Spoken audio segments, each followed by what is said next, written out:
RSS ಮೂಲ ಅಂಶಗಳನ್ನು ತಿಳಿದುಕೊಳ್ಳಲಾರದೆ ಸಚಿವ ಪ್ರಿಯಾಂಕ್ ಖರ್ಗೆ ಇಂತಹ ಹೇಳಿಕೆಯನ್ನು ಕೊಡುವುದು ಸರಿಯಲ್ಲ.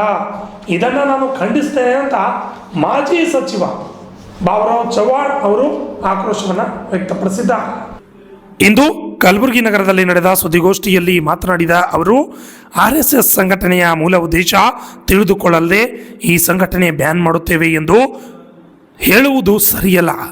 ಡಾಕ್ಟರ್ ಮಲ್ಲಿಕಾರ್ಜುನ್ ಖರ್ಗೆ ಅವರೇ 2002ರಲ್ಲಿ RSS ಸಂಘಟನೆ ಕ್ಯಾಂಪ್ಗೆ ಭೇಟಿ ನೀಡಿದ್ರು.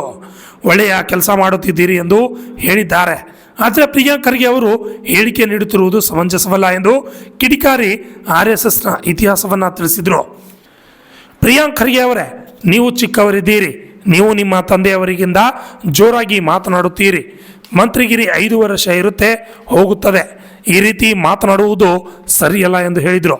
ಈ ಸುದ್ದಿಗೋಷ್ಠಿಯಲ್ಲಿ ರಾಜುಗೌಡ ನಾಗನಹಳ್ಳಿ, ಓಂನಾಥ್ ಚವ್ಹಾಣ್, ಬಾಬುರಾವ್ ಪವಾರ್, ಗಿರಿರಾಜ್ ಎಳ್ಮೇಲಿ ಅವರು ಹಾಜರಿದ್ದರು. Bureau report, ಅರ್ಜಿತ tattoo, Kannada news, Kalaburagi.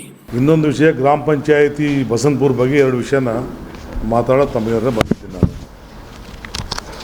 ನಮ್ಮ ಜಿಲ್ಲೆಯ ಸಚಿವರಾದಂಥ ಸನ್ಮಾನ್ಯ ಶ್ರೀ ಪ್ರಿಯಾಂಕ ಖರ್ಗೆ ಅವರು RSS ಬಗ್ಗೆ ಬ್ಯಾನ್ ಮಾಡಬೇಕನ್ನೋ ಮಾತನ್ನು ಕೂಡ ಅವರು ಏನಪ್ಪ ಅಂದರೆ ಪ್ರಸ್ತಾವ ಮಾಡಿದ್ದಾರೆ. ಬ್ಯಾನ್ ಮಾಡಬೇಕು ಅಂತ ಮಾಡಿ. ಬಟ್ ಪ್ರಿಯಾಂಕ ಖರ್ಗೆ ಅವ್ರಿಗೆ ಇದು ಗೊತ್ತಿಲ್ಲ.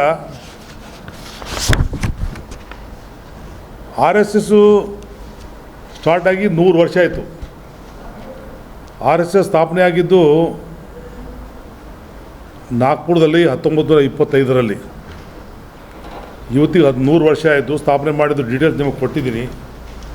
ಈ RSS ಸಂಘಟನೆ ದೇಶದಲ್ಲಿ ಅನೇಕ ದೇಶಗಳಲ್ಲಿ ಕೂಡ ಸಂಘಟನೆಗಳಿದೆ. RSSದು ನಮ್ಮ ಭಾರತ ದೇಶ ಒಂದೇ ಅಲ್ಲ, ಅನೇಕ ದೇಶಗಳಲ್ಲಿ ಇದೆ. ಎಕ್ಸಾಂಪಲ್ ಆಗಿ ಕೀನ್ಯಾದಲ್ಲಿ ಕೂಡ ಈ ಒಂದು ಹಿಂದೂ ಪರ ಸಂಘಟನೆ ಕರೀತಾರೆ. ಅದು ಭಾರತ ದೇಶದ ಹಿಂದೂ ಸಂಘಟನೆ ಅಂತ ಕರೀತಾರೆ. ಇನ್ನು ಅನೇಕ ದೇಶಗಳಲ್ಲಿ ಹಿಂದೂ ಪರ ಸಂಘ, ವಿಶ್ವ ಸಂವಾದ ಸಂಘ, ಬೇರೆ ಬೇರೆ ದೇಶಗಳಲ್ಲಿ ಭಾರತ ದೇವಿ ಭೂಮಿ ಎಂದು ಕರೀತಾರೆ.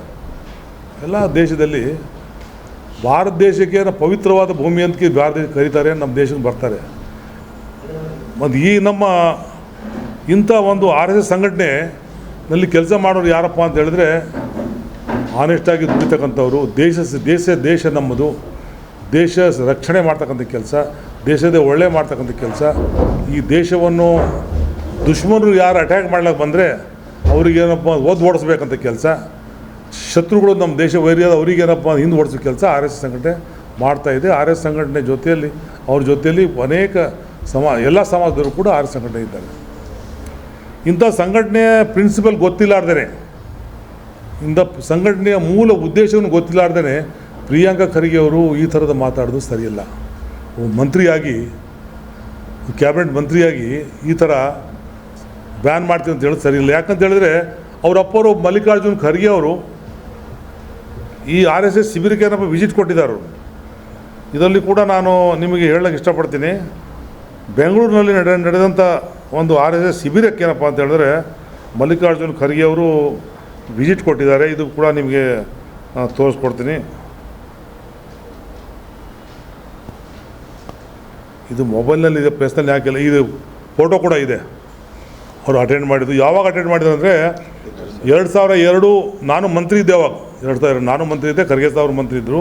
25 ಜನವರಿ 26, 27 ಸಂದರ್ಭದಲ್ಲಿ ಬೆಂಗಳೂರಿನಲ್ಲಿ ನಾಗವಾರದಲ್ಲಿ ನಡೆದ ರಾಷ್ಟ್ರೀಯ ಸ್ವಯಂ ಸೇವಕ ಸಂಘದ ಸಮರಸ ಸಮಾರಂಭಕ್ಕೆ ಶ್ರೀ ಮಲ್ಲಿಕಾರ್ಜುನ್ ಖರ್ಗೆ ಅವರು ಸೇರಿದಂಥ ಅನೇಕ ಪ್ರಮುಖರು ಭೇಟಿಯಾಗಿದ್ದಂಥ ಫೋಟೋನೂ ಕೂಡ ಇದೆ. ಎಲ್ಲ RSS ಸಂಘಟನೆ. ಅವಾಗ ಮಲ್ಲಿಕಾರ್ಜುನ್ ಖರ್ಗೆ ಅವರು ಹೇಳಿದರು, ಒಳ್ಳೆಯ ಕೆಲಸ ಮಾಡ್ತೀನಿ ನೀವು RSS ಸಂಘಟನೆಯಲ್ಲಿ, ಇದು ಬೆಳಿಬೇಕು. ಆದರೆ ನಮ್ಮ ಹೊರಗಡೆ ಮಾತಾಡ್ಲಿಕ್ಕಾಗಲ್ಲ, ಒಳಗಡೆ ನಾವು ಹೇಳ್ಬೋದು, ಹೊರಗಡೆ ನಾವು ಮಾತಾಡೋಕ್ಕಾಗಲ್ಲ ವಿಷಯ. ಅದಕ್ಕೆ ನಾವು ನಿಮ್ಮ ಸಂಘಟನೆ ಒಳ್ಳೆಯದಂತ ಕೂಡ ಅವರು ಅಪ್ರಿಷಿಯೇಟ್ ಮಾಡಿದ್ದಾರೆ. ಇದು ಬಂದರೆ ಈ ಸಂಘಟನೆಗೆ ನಮ್ಮ ಭಾರತ ದೇಶದ ಪಿತಾಮಹ ಮಹಾತ್ಮ ಗಾಂಧಿಯವರು ಕೂಡ ಮಹಾರಾಷ್ಟ್ರದಲ್ಲಿರ್ತಕ್ಕಂಥ ಮಹಾರಾಷ್ಟ್ರದಲ್ಲಿದ್ದ ವಾರ್ಧಾಗೆ 1993ರಲ್ಲಿ RSS ಶಿಬಿರಕ್ಕೆ ಭೇಟಿ ಕೊಟ್ಟರು. 1933 ಶಿಬಿರಕ್ಕೆ ಭೇಟಿ ಕೊಟ್ಟಾಗ ಕೂಡ ಮಹಾತ್ಮ ಗಾಂಧಿಯವರು ಕೂಡ ಒಳ್ಳೆ ಕೆಲಸ ಮಾಡ್ತಾಯಿದ್ರಿ, ಶಬಾಷ್ ಅಂತ ಹೇಳಿಕೊಡ್ತಾ ಕೆಲಸ ಮಾಡಿದರು. RSSನಲ್ಲಿ ಇದು ನೆಹರು ಅವರು ಇದ್ದಾಗ, ಪ್ರಧಾನಮಂತ್ರಿ ನೆಹರು ಇದ್ದಾಗ 15ನೇ ಆಗಸ್ಟ್ನಲ್ಲಿ ಪರೇಡ್ ಮೈದಾನ ದೆಹಲಿಯಲ್ಲಿ RSSಗೆ ಪಥನಚಲನೆ ಮಾಡಲಿಕ್ಕೆ ಪರವಾನಗಿ ಕೊಟ್ಟಿದ್ರು ಜವಾಹರ್ಲಾಲ್ ನೆಹರು ಅವರು. ಜೊತೆಯಲ್ಲಿ ಏನಪ್ಪ ಅಂದ್ರೆ ಅನೇಕ ಸ್ವಯಂ ಸೇವಕರು ಈ ದೇಶದಲ್ಲಿ ಮಾಡ್ತಾರೆ. ಇದರಲ್ಲಿ ಜಾತಿ ಧರ್ಮ RSSನಲ್ಲಿ ಇಲ್ಲ. ಯಾವ ಜಾತಿದವರು ಬಂದು ಸೇರ್ಕೋಬೋದು, ಎಲ್ಲ ಜಾತಿದವರು ಸದಸ್ಯರಾಗ್ತಾರೆ. ಈ ಒಂದು ಇದರ ಮೂಲ ಉದ್ದೇಶ ಏನಪ್ಪ ಅಂದರೆ ಭಾರತ ದೇಶವನ್ನು ಕಾಪಾಡ್ತಕ್ಕಂಥದ್ದು. ಭಾರತ ದೇಶವನ್ನು ಕಾಪಾಡ್ತಕ್ಕಂಥದ್ದು. ಭಾರತ ದೇಶದ ಕೆಟ್ಟ ದೃಷ್ಟಿ ನಮ್ಮಲ್ಲಿ ಬೀಳಬಾರ್ದು. ದುಶ್ಮನ್ ಕೂಡ ನಾವು ಶೇಡ್ ತೀರಿಸ್ಕೋಬೇಕು. ದುಶ್ಮನಿಗೆ ನಾವು ಓಡಿಸ್ಬೇಕು. ಒಳ್ಳೆಯ ಜಗತ್ತಿನಲ್ಲೇ ನಮ್ಮ ಭಾರತ ದೇಶ ವರ್ಣನೆ ಮಾಡ್ತಾರೆ.